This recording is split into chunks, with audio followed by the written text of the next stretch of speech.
How would your life change if you were an exceptional communicator? How do I deliver more value than anyone else in my industry, even if nobody pays me? And the second one is for the people who never pay me, what value can I deliver them so they still tell their friends about me? And these are questions that I find a lot of direct response marketers don't really think about. My why is really helping the next Elon Musk. You know, when Elon Musk was 15 years old, he didn't know what communication was. Nobody gave him a communication coach. Well, the next 15-year-old Elon is probably in India. Might even be a girl. Might even be in Cambodia. Who's helping that girl? So the random word exercise is really simple. Pick a random word like light bulb, like tissue box, literally anything. Books, wife, husband, pick any word. And create a presentation out of thin air. And what's great about this is that it helps you with the following. If you can make sense out of nonsense, you can make sense out of anything. Your superpowers? Kindness whenever I can. Not perfect. Hello, fellows. Welcome to the next episode of Jagged with Just Ravi. Subscribe to my channel for conversations at the edge with thought leaders from the branding, marketing, and the business world. Conversations that ignite new ideas with rough and sharp edges. Hi, Brenden. So nice to have you on my show. Just Ravi, it's great to be here. Thank you for the right pronunciation. It's a difficult one. Okay. Brenden, if I requested you to tweet your profile, what would you say? If I tweeted from my profile, what would I say? I would say, be insane or be the same. If you want to be like everyone else, that's totally fine. But if you want to do something important with your life, you might as well be a little crazy. That's what I would say. Oh, nice.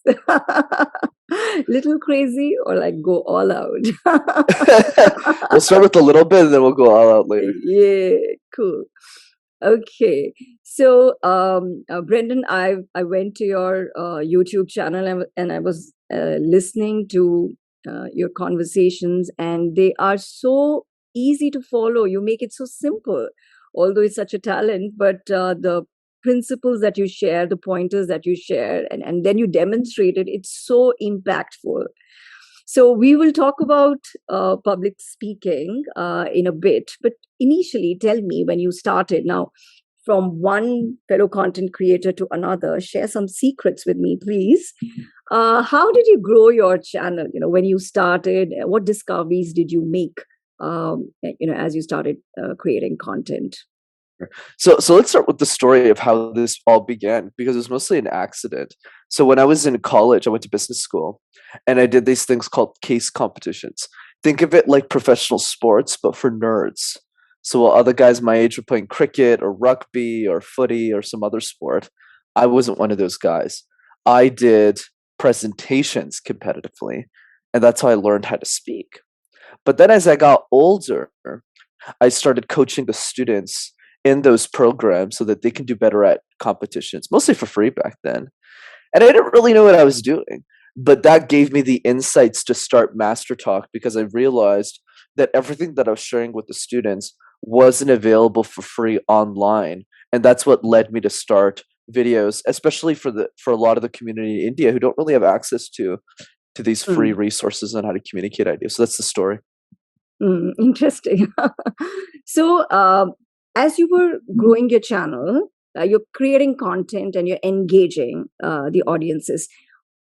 Are there any principles that a marketer can learn from for brand building, for brand engagement? Because today that is the biggest challenge in brand buildings. It's like sell later. If you're talking to your consumer 5 times, maybe 3 times or 3.5 times, you just to engage, give them value through your content, right?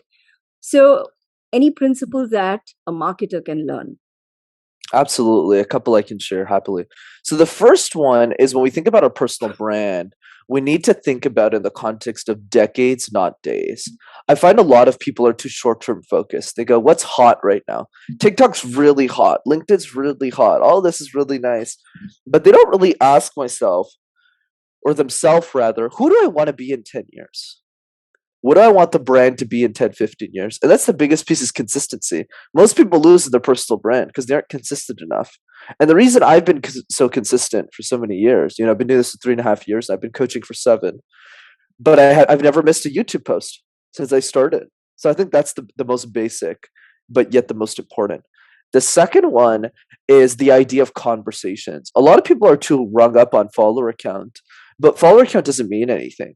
What matters is 1,000 conversations, not 1,000 followers. So this conversation we're having right now is way more important to me than just somebody who just subscribes to the channel, because this is a real connection. So if you meet a few thousand people one-on-one, one at a time, bit by bit, those people will distribute the content for you for free if you have a strong mission. And then the last thing that I'll share is quality is sometimes more important than quantity, especially in the context of YouTube. YouTube is like being in the NBA, right? You're competing against the best content creators in the world. So if you are going to create content, you have to ask yourself, why would somebody watch me versus somebody else? What is an angle? What is an insight that I have that nobody else does? And in my context, in my industry, most of the speaking coaches are really boring when they communicate on camera. So I bring a lot more excitement and more practicality. Right. Awesome. So, consistency, think long term. And thinking long term is something that doesn't come naturally to human beings. It's difficult to. And also in today's times when, Brenden, things are evolving fast and, there's so much change. So people want to reassess where they're going, and they're like, okay, that, today I have to respond to what's going on out there to be relevant. And, and that cumulatively will become something or not something is another thing. But you're saying consistency, be out there for the same thing, for the same mission, perhaps, that you have set out for. So what is your mission? I'm curious. Yeah, absolutely. Happy to share. So for me, my mission is to help every human being on earth become an exceptional communicator. That's my end game. So in your context, which I appreciate, I love that angle you brought there, is that the idea is there's two types of content creators. There's current events content creators that are always adjusting their content based on the day-to-day that's happening in life. And there's the other content creator, which is more evergreen, which is even if I create something today, in 5 years, people will still watch the same thing because it'll still be relevant. So I think it's all about up to us to figure out what do we want our strategy to be. That's why having a long-term view on our brand, even if we're changing our content all the time, is still very important. So let's say in my case, communication is going to be the same thing in 20 years, 30 years. Maybe the mediums of technology will change, but the tips remain the same. You still got to remove your ums and ahs. So for me, almost all of my content strategy is strategic. It's evergreen. And I create my content years in advance, so I don't have to think about it. I can focus on the business. But I would say the big piece of advice, and also going into my mission, and that's why I stayed consistent, especially it took me 2.5 years to get to 10,000 on YouTube, and obviously it's grown a lot ever since then. But I would say my why is really helping the next Elon Musk. When Elon Musk was 15 years old, he didn't know what communication was. Nobody gave him a communication coach. Well, the next 15-year-old Elon is probably in India. Might even be a girl. Might even be in Cambodia. Who's helping that girl? Nobody. So that's my mission. Great. So as an influencer, Brenden, how you've built an engaged community? About that. So I would say there's a great article that people should check out. It's called 1,000 True Fans by a guy named Kevin Kelly. So I'll repeat that again, 1,000 True Fans by Kevin Kelly. It's a very short article. And what Kevin essentially argues is that you don't really need a lot of people to make a living with your creative work. You only need 1,000 people or 100 people or 200 people, depending on what you do. So in the work that I do, because I charge a lot of money to my executive clients, I don't actually need 1 million people to follow me. I need 100 people to pay for my stuff, and I can use that money to help everyone else. So I'll give you an example. Let's say somebody spends $500 on you every year. They go to every concert, they go to everything that you do. Well, if you have a few hundred of those people, that's it. You make a living. So I would say for me, what's helped me a lot in community is really having those one-on-one dinner conversations with the people that were following me. Because obviously when Master Talk started, I was 22 years old. I was broke. I lived in my mother's basement. I still live in my mom, by the way. Right? I didn't really have any resources. But 7 people were following. 5 people were following me. But instead of ignoring them, I would have dinner with them and say, what else should this YouTube channel be? What ideas should I put here? And they were the ones who were supplying me a lot of the ideas. A lot of the people I used to coach at university. And then they became a member of my community and they said, well, this mission matters. What Brendan's doing is actually good. It's not terrible stuff. Let's share it with all my friends. But then 10 turned to 100. 100 turns to 500. 500 turned to 5,000. And then the rest was history. But you need to start with that small bottom up approach. And depth of relationship and authentic connections, perhaps. That's what you're saying. So I think Seth Godin talks about this article a lot, the 1,000 True Followers. So, Brenden, what can marketers learn from this? Because I mean, they're thinking sales and conversions eventually, and so this is like a means to an end, not an end in itself. But how should they view it? Perhaps they should look at it differently.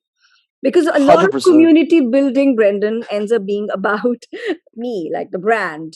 And they have to make an effort to say, okay, what does the consumer care about? Like, just like how you described on a dinner conversation, you figured, what does my follower want? So how can brands do that well? Yeah, I would say in the context of my work, I'm a lot better at personal brands than company brands. But I think what I would say is, in general, the question, the prompt that I always think about is, one, how do I deliver more value than anyone else in my industry, even if nobody pays me? And the second one is, for the people who never pay me, what value can I deliver them so they still tell their friends about me? And these are questions that I find a lot of direct response marketers don't really think about. They're too quick on the sale. Whereas, and a Gary Vaynerchuk, I think, is the best example of this, is when you focus just on the brand and you do it for long periods of time. It won't benefit you short term, but you do this for 10, 15 years, then you become the goat of your industry. And that's really something that's powerful. And for us to focus like that, we need to just look at the success stories. Just look at the most successful brands on the planet. All of them played a long game. And to build on Seth Godin's point, there's another concept he talks about that I'm a huge fan of, which is the smallest viable audience. A lot of us focus so much on the bigger picture, the tens of thousands of people, instead of going, okay, who is the smallest group of people that I know for sure needs what I have? And there's a great piece on this by Ali Gadet. He says, when you help one person, Jazz, the world, right, will give you permission to help everyone else. So you need to find who are those 100 people. I knew my content was going to work. Very simple. Not because I knew I was going to get 10 million followers or any of that stuff, but because the people in my one university, I knew they were all going to watch my content, and that was reason enough for me to do it. Yeah, a lot of conviction and belief is also required, and a lot of clarity in the area of your own value. Like, where would you focus? Even if it evolves, but I guess the broader area is clear. So, public speaking, Brenden, what is the biggest challenge with public speaking? Absolutely. And when you started talking about it, about how it happened for you, like when someone asks for me, because I I also think it's there in the genes somewhere, isn't it? Like it's there in the family, like some sort of oratory, etc. Was that for you? Because I have family, where people were public speakers, and I was in awe. And then came a point in time when I discovered that I can go on just like that, and I enjoy and I love it, and like because of the interest I develop it. So what is the biggest challenge? But I still would like to know. I don't think I know. Yeah. Absolutely. I like what you said at the end there, Jazz, where you said the interest helped me develop the skill. So I definitely think some of it, not all of it, a very small percentage of it is born. Like, I'm not going to lie when I say, like, yeah, it was all made. But I do think most of it was made. Like, just to give my story a couple of seconds here. I'm born and raised in Montreal in Canada. And in Montreal, you need to know how to speak French, except I didn't know the language. So my whole life, not only was I stressed out about presentations, I was presenting in a language I didn't even know. So that's problem number one. Problem number two is I have a crooked left arm, right? Because I had a surgery when I was younger. So it's really hard for me to make friends. And even when I keynote today to all the amazing companies that I do that for, I got a crooked left arm. Right? So that's the second one. And then the third piece is you would think that a communication expert studied communication. I have a bachelor's degree in accounting, right? So I definitely think that anyone can be a great communicator. But having said that, the reason that most of us don't become great communicators is because of the education system. That's the struggle. And let me paint the picture. All of the presentations we learn in school, which is where we present the first time in our life, have three main problems, Jess. The first one is all of them are mandatory. We don't wake up one morning and say, hey, you want to get breakfast and present all day? Nobody says that. So that's one. Number two, all of those presentations are different. You never get to pick the topic. It's always talk about Shakespeare, talk about Narendra Modi, talk about the history of India, talk about something. And you're just like, okay, well, what do I get to pick? And the third one, which is the worst one, Jess, is every presentation is tied to a punishment. Oh, So if you don't do a great job, you get hit in the face, which means we learn growing up as kids, right, to think that communication is a chore and nobody wants to get better at doing the dishes. wow, isn't that amazing? I think so many problems, the source would be our education system. So I, despite my school system, want to develop great public speaking. How should I start now? Or, I mean, how should I start encouraging my son, for example? Absolutely. Great question. So what do we do about this? The first thing that we need to do is change the languaging that we have around communication. Because whenever we think about communication, we think fear, we think stress, we think anxiety, and that doesn't help us. So instead, I have another question. The question is simply this: how would your life change if you were an exceptional communicator? A lot of us dream about our businesses, we dream about our follower count, we dream about our family, vacations. When was the last time we dreamed about our communication skills? And the answer for most of us is never. So spend 10 to 15 minutes and dream a little. Because the truth is, communication affects every area of our life. It's the way that we talk to our family. It's the way that we order food at a restaurant. It's the way that we meet strangers when we travel. And when we realize that communication helps us lead a more fulfilling life, then we get more excited to practice it and we bring the right energy to the table. Yeah, I mean, sometimes just because you're communicating well, you can change the situation. You can totally turn it into your favor. You completely transform how everybody is looking at the situation. I mean, without it, none of our leaders would have created what they created or given the value to the society if they were not great communicators. Yeah, awesome. And so the struggle with public speaking, you've told us that there is fear. We've not put it in right perspective for young people, and from the very beginning, the interest towards it has not gotten developed because the child is not choosing their own topic. They don't want to talk about it, so they have to then learn, and they never develop the right relationship with it, perhaps. So now, with what you told, that can change everything from your relationship, your self-concept, to how you move about in the world. If they had to practice, if you had to give some practices, some simple daily practices to start, what would that be? Absolutely, Jess. I call this my easy threes. So if you implement the easy threes, it's going to be simple to just get started right away. So let's start with number one, the random word exercise. So the random word exercise is really simple. Pick a random word like light bulb, like tissue box, literally anything. Books, wife, husband, pick any word, and create a presentation out of thin air. And what's great about this is that it helps you with the following. If you can make sense out of nonsense, you can make sense out of anything. So do the random word exercise a few times a day, and in a month, you'll be a master at this. That's number one. Number two is the question drill. We get asked questions all the time in our life, in our work, in our lives, on a podcast, from our family, but we're reactive to the questions. Somebody asks us a question, we go, oh, like I once got a question a few years ago. The question was, where does the fear of communication come from? I was like, I don't know. San Diego, Los Angeles? You tell me. I don't know. It's like, I don't know. Right?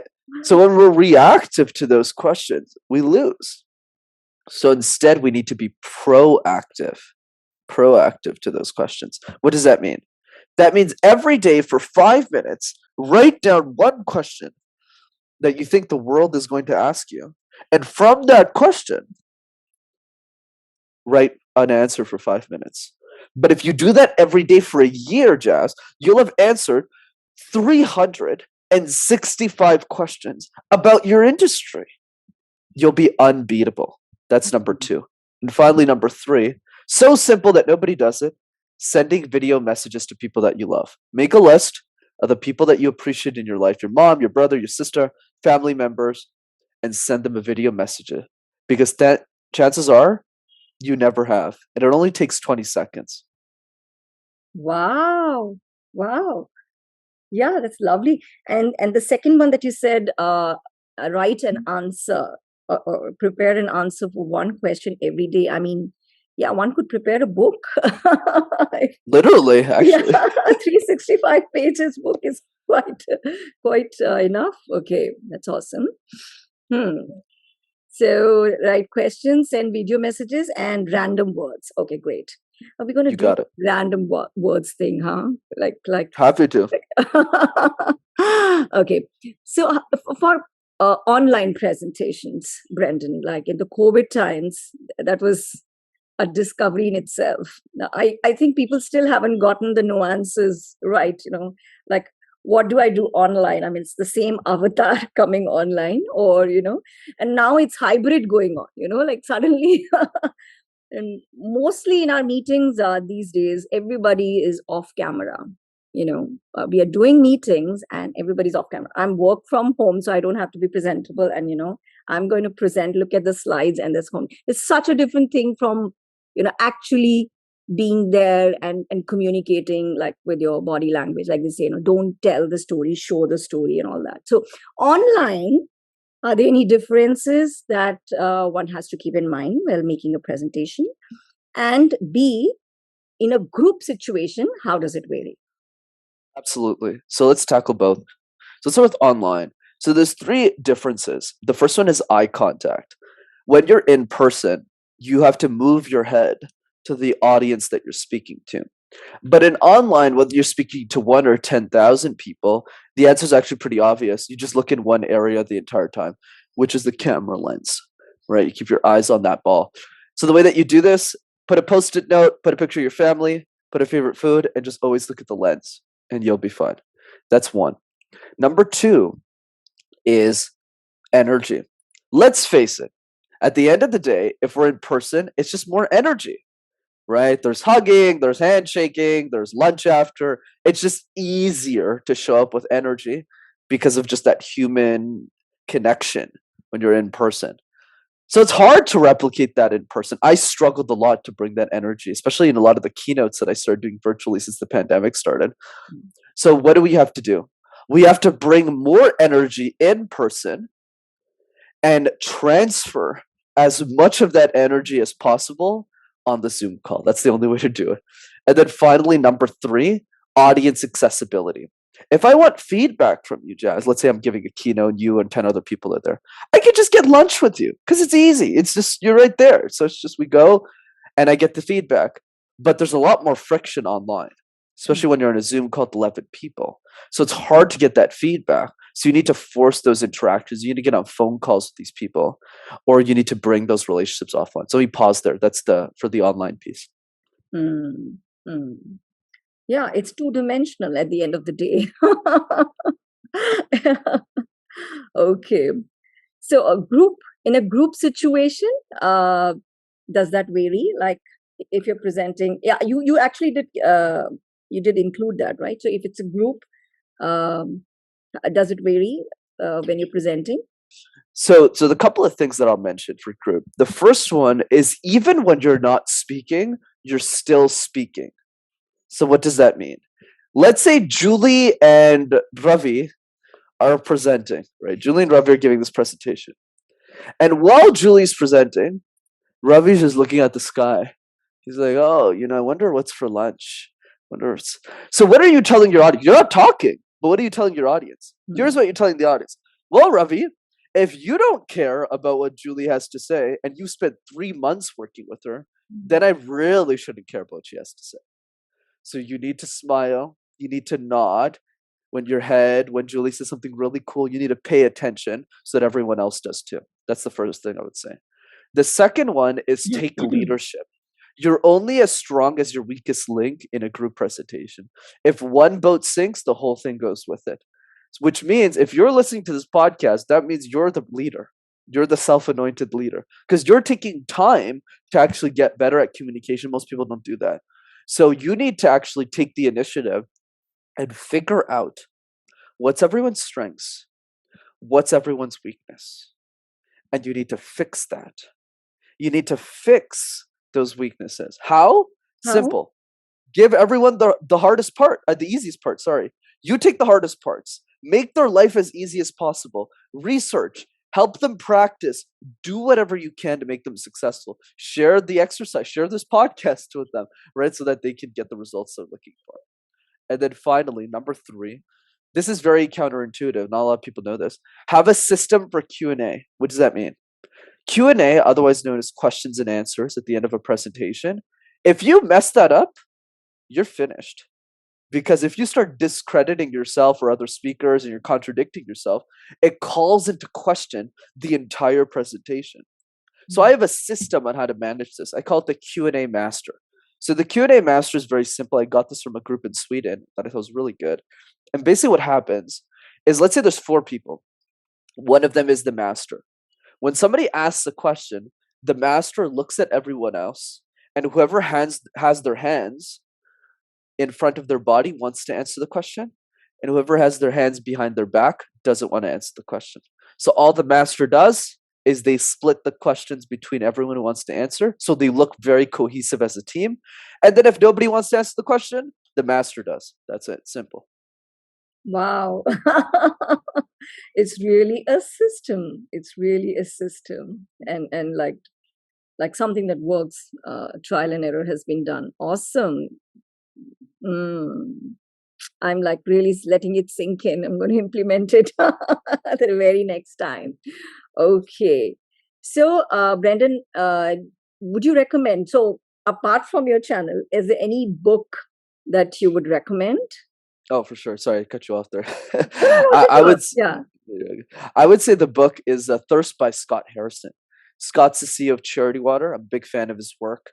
He helps millions of people around the world gain access to clean water.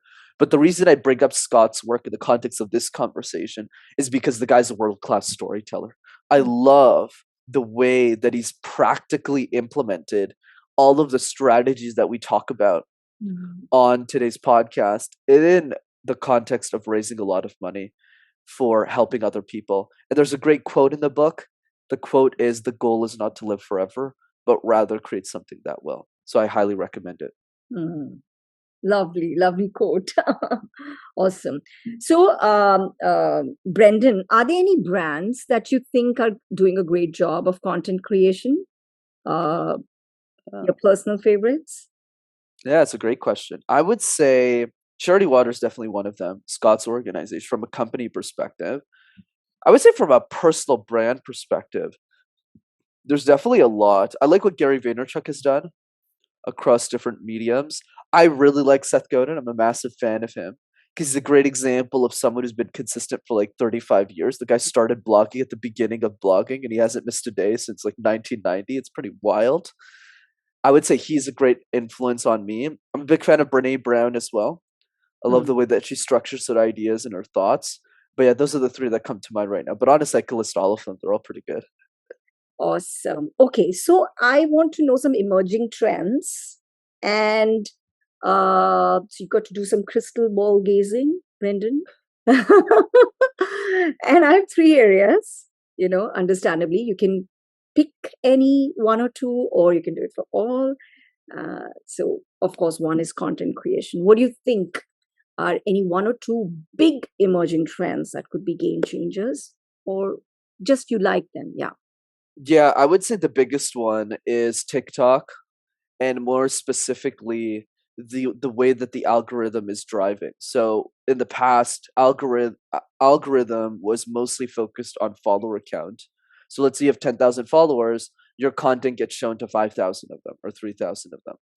Whereas what TikTok has done differently is interest-based algorithm. So what that means is, let's say you like wine today, and in 2 years, I'm not you, but let's say somebody in general, they like wine content, but then 2 years they change as a person. They start liking watching chocolate chip cookie recipes.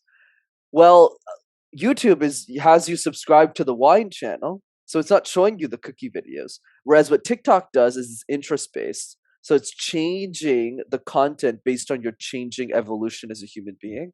And I think that's going to be a big one that a lot of the social media other companies are going to trend towards as well. But it takes a long time to make those shifts in the company. Yeah, yeah, yeah. This is huge. And okay, so in influencer marketing, crystal ball gazing, what's what's emerging? I would say the biggest one that people don't realize is how small the market is right now. Like, we're just getting started with influencer marketing. This is not even like we're in the first inning of this game.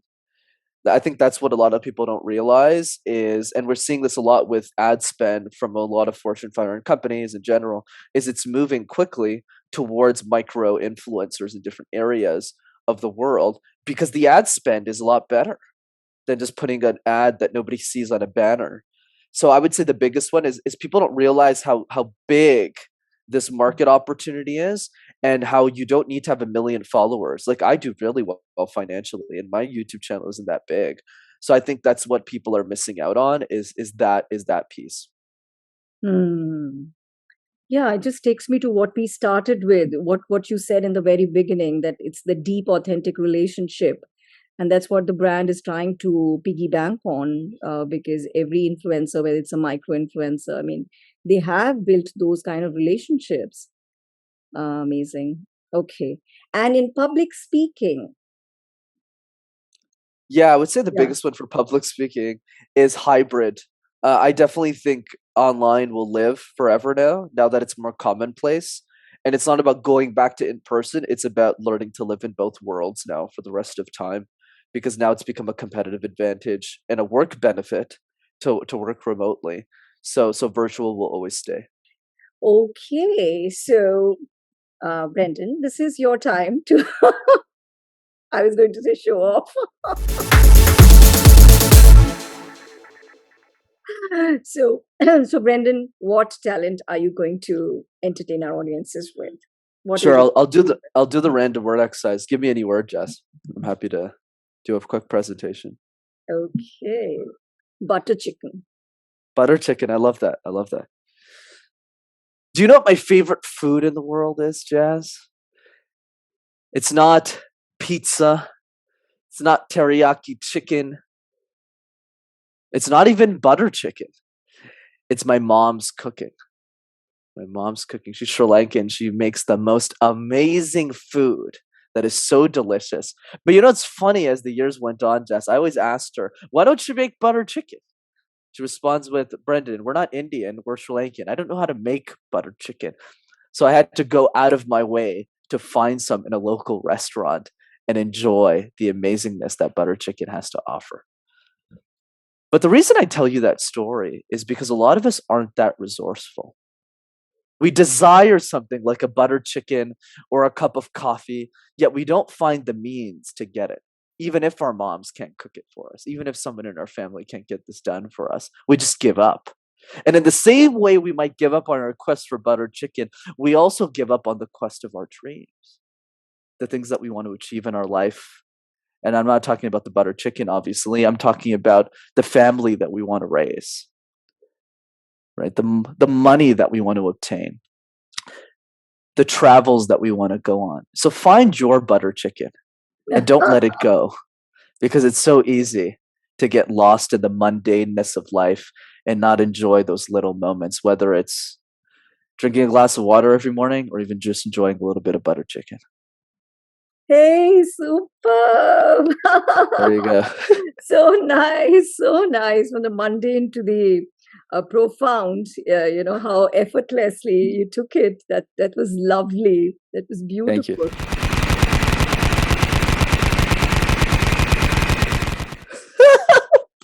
And this is rapid fire. We've gone literal. Favorite travel destination? To Toronto. Your most often used phrase? Be insane or be the same. Mom's pet peeve? Me not getting married, probably. I don't know. Yeah, okay. One thing no one knows about you. That's tough. Everyone knows everything about me. One thing people don't know about me. I can karaoke in 8 different languages. Oh, okay. Preferred food cuisine? My mom's cooking. Favorite superhero? My mom, probably. Oh, how nice. Okay, mom's best advice. Always be generous. A book you'd like to gift to all your friends. Thirst by Scott Harrison. Your superpowers? Kindness whenever I can. Not perfect. Okay. What would you tell your 18-year-old self? I would say keep going and realize that you have a lead in this world, so don't lose it. Your most inspiring celebrity? Probably Scott Harrison. Big fan of him. Okay. What keeps you awake at night? Nothing. I sleep pretty peacefully at night. Okay. What's next? What's next? Just enjoying life. I haven't done that a lot in my life, so there you go. Enjoy it. So it's a wrap up now. And I'd request you to please share any online addresses about your channel. Links will be part of the show notes, but how can audiences reach out to you? Absolutely, Jess. Thanks so much for having me. So just 2 ways: YouTube, Master Talk in one word. And for those of you who want to see me live on Zoom, just register for one of my free trainings at rockstarcommunicator.com. Awesome.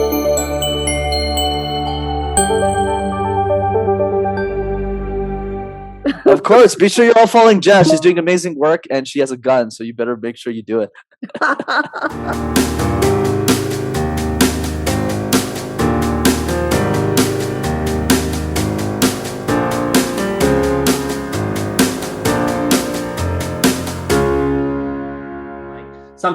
Something like a dagger on the ledge. The sharpest ideas always have a jagged edge. I'm sorry to be mean, but did you think the best ideas are going to be clean? Now you can come at me. You can test me because I've taken every idea and I've made it my bestie. I know it's difficult. I know it's dirty. I know it can get a little stressy, but like the best soccer player, the best ideas are a little messy.